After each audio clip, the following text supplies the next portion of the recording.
Hey everyone, welcome back, and today I'm here with the most broken, insane cast on crit build ever. So yeah, we use a lot of mechanics which I'm going to explain later on in the video, so stay tuned if you want to know how exactly this works. I'll leave a paste bin as usual in the description. But yeah, we use Blade Blast, Blade Fall, and it's completely insane, guys. I did not expect it to turn out like this. We initially started with Reap, and unfortunately it just wasn't cutting it. We also tried out like ethereal knives, and yeah, it just wasn't doing the damage I wanted to. So the way this all originated was I wanted to try and make a cast on crit build with Awakened Spell Cascade, and I thought that with the Reap would be really cool. But it ended up not being so good. Like, it was playable, but it just wasn't what I wanted it to be.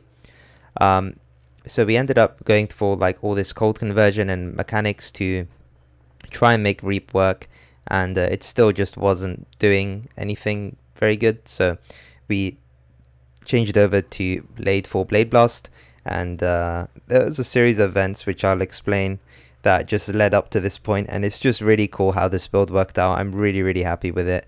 It's completely insane, and unfortunately, like, it started off being really cheap, the build. Like, the Reap investment was like, I don't know, 15x or something, and then as I got more into it, I just ended up costing so much currency, guys. I don't know, but yeah, it's really cool. I really like this build, and for the amount you put in, you actually get. That's like, it's very hard to say that with a lot of builds, but with this build, it really does feel like your investment matters, and it's really amazing. I haven't been this happy with a build for a while that I've made, and yeah, it's pretty original. But yeah, I'm gonna go into the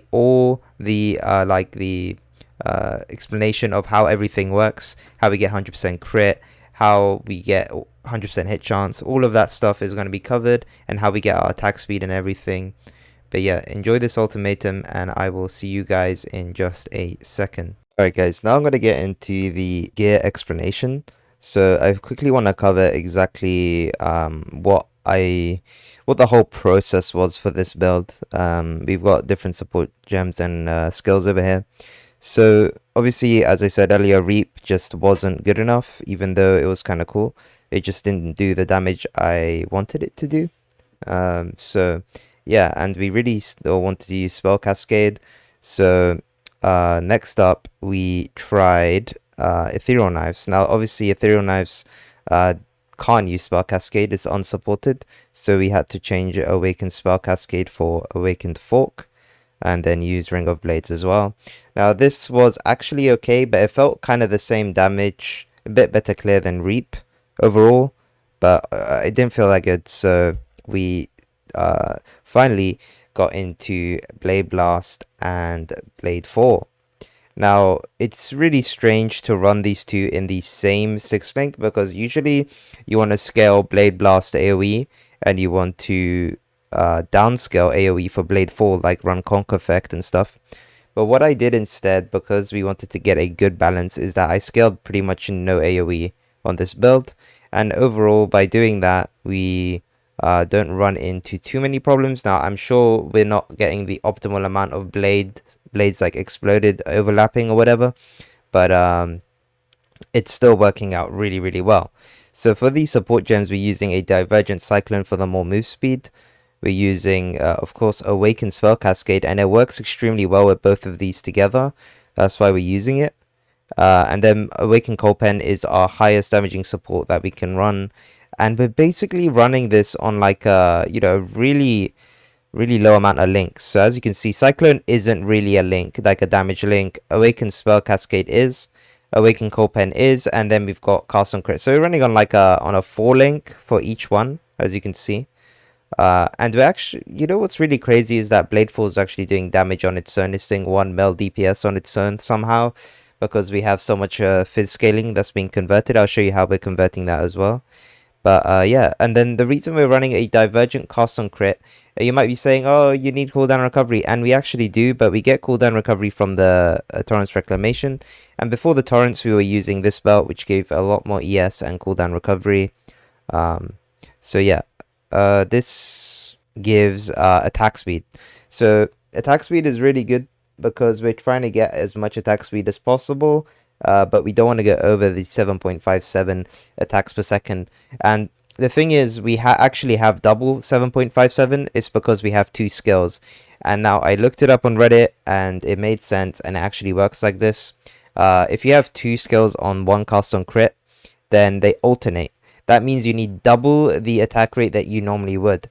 And the only way this is possible is through Torrent's Reclamation, because it gives 20% action speed, and then we scale a lot of attack speed everywhere else. We have Cyclone attack speed on the helmet, we have attack speed on the Cosprey's Malice, we got attack speed on the tree. It's just completely crazy. We just go attack speed everywhere. So by doing this, we get the 7.57 for both Blade Blast and Blade Fall, and it's completely insane because we're basically triggering both of them at 7.57. And yeah, it's crazy. It's completely crazy. And now if you combine this combo, Blade Fall, Blade Blast, with a Discipline Watcher's Eye, your gain on hit is completely insane as well, because you're hitting enemies so frequently with this. You feel really tanky. So yeah, the only downside to this build is getting one shot, but most of the time we don't. As you can see in the Guardian fights, if you play it properly, you walk away from the one shots, then you won't die. So yeah, I'm not going to explain too much, but I'll explain the cold conversion because it's one of the major parts of this build. So we use Hymn Sorrow, which gives 50% conversion, and you're like, oh, that's not enough. So we get another 40% from the Watcher's Eye, but you can take this down to 30%. You don't need a 40% because we get an additional 20% from our Anoint. But yeah, as you can see, this Watcher's Eye is pretty good, and they're actually quite inexpensive.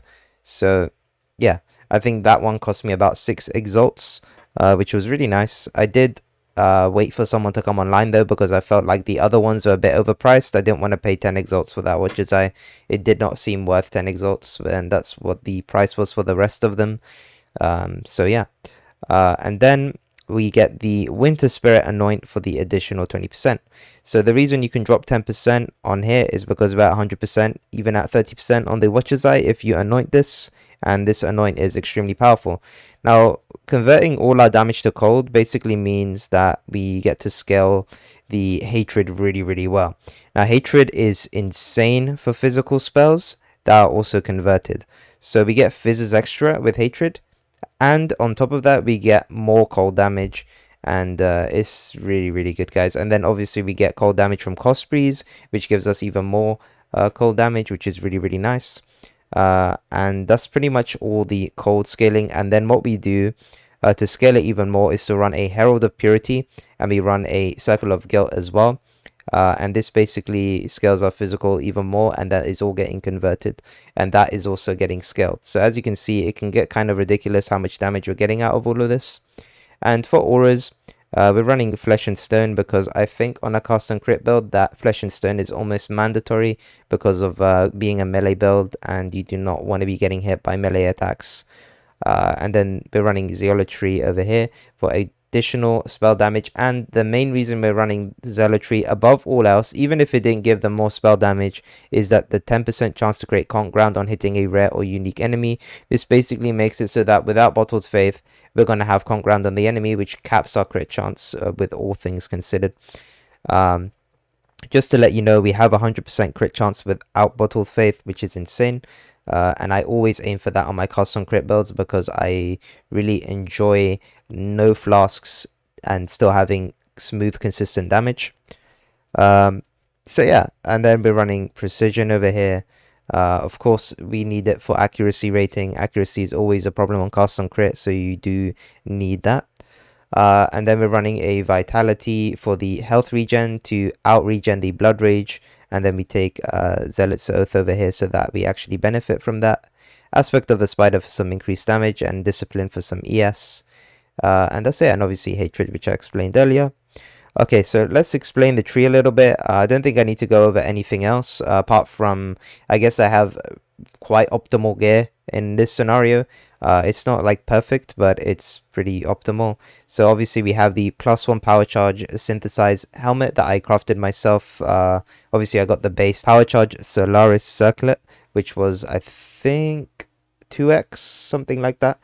And then we went and run a bunch of lab. So originally I was looking to get Blade Blast Air of Effect on my helmet, and I ended up hitting Cyclone attack speed. And once I hit that, I thought, okay, I see a whole world of opportunity open up where we could go torrents and we could get insane attack speed and get double the trigger rate, which will work really well for this current build. So that ended up being completely insane. And then we spammed a bunch of energy shield essences until we hit double resist and an empty prefix to craft energy shield. And obviously we hit the jackpot and we got an empty suffix as well, so we could craft aspect of the spider. But you can craft aspect of the spider somewhere else. Like here I have an empty suffix. I didn't before, but now I do, and I could have crafted it there too.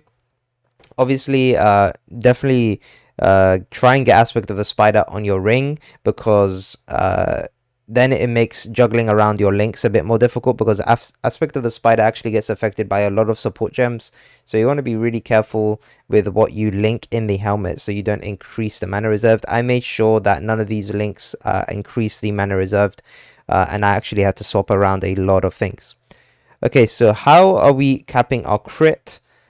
This is an extremely important thing without a hatred crit, watcher's eye. Now, this was by far the most difficult thing I could have tried to do, and it did work out in the end. But yeah, how do we cap crit without bottled faith and without hatred crit, watcher's eye? This is going to be like the biggest question of all time, right? So first of all, we have 8 power charges. Okay, so we get it from the helmet.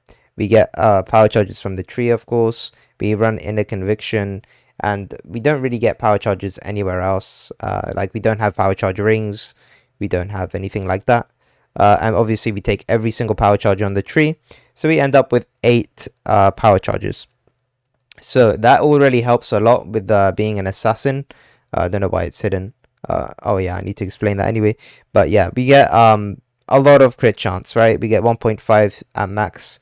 And yeah, it's just really good. And power charges inherently give a lot of crit chance. Okay, so after that, you're probably going to be like, okay, that's just not enough crit chance. There's no way you're hitting capped crit without bottle of faith and without the hatred crit, watcher's eye. So what do we do after? So afterwards, we have zealotry for the conk round. That increases our crit by 100%, I believe, on rare and unique enemies. And then what else do we do for crit? Okay, so we run a pure talent, which gives 0.5% to critical strike chance while you start from the assassin starting area on the tree, which is really insane. We also have a attacks crit him sorrow. This was actually quite cheap, but you do want a high roll on this. So yeah, that's also another thing. And then on the tree, we basically take all the efficient critical strike nodes. So we take these crit chance, we take trickery, also gives crit chance. We take depth perception, which is extremely important in this build because we need accuracy as well, and will of blades, which gives crit chance. We also take true strike. Now you might think this is extremely inefficient, but there was no way to get capped crit without dropping awakened coal pen for inspiration, anomalous inspiration, and then we'd have capped crit. Well, actually, I don't think you need anomalous, but you just need inspiration because it gives like 7% per inspiration charge, and you get 5, so 35% crit. But anyway, True Strike Omega caps our crit because it gives 20, 20, and then 45, which is completely insane. And yeah, one thing I forgot to add that I'm just adding at the end of the video while I'm editing is that we're also running Assassin's Mark for crit as well. This is also a huge amount of crit for us. Just needed to put that out there because I did not mention that. This is a really cool thing that I thought of in this build. So we went down here, and the way we get, like, the amount of things we do to get the 7.57 attack speed is kind of insane, right? So we get all these attack speed nodes over here. We get move speed, we get accuracy. This unnatural instinct is completely broken, and I don't know how it's a thing.